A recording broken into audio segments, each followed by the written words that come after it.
भोजपुरिया समाज के प्रणाम आदाब। रउआ देख रहल बानी नारायणी न्यूज। रउआ साथे हम बानी संदीप त्रिपाठी।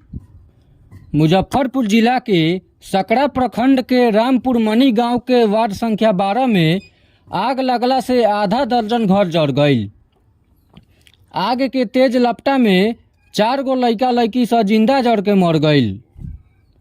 चारों लइका सब में 2.5 साल के अंशिका, 4 साल के सृष्टि कुमारी, 6 साल के विपुल कुमार आ 7 साल के ब्यूटी कुमारी बाड़ी।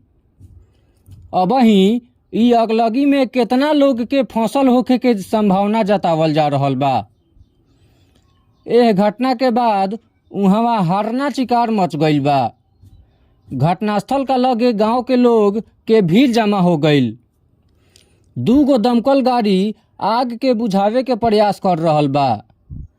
आग के लपटा में 4 गो लइका लइकी के जड़ के मुआला से उहवा अफरा तफरी के माहौल बन गईल बा। हालांकि आग लागे के कारण अभी स्पष्ट ना भइल बा।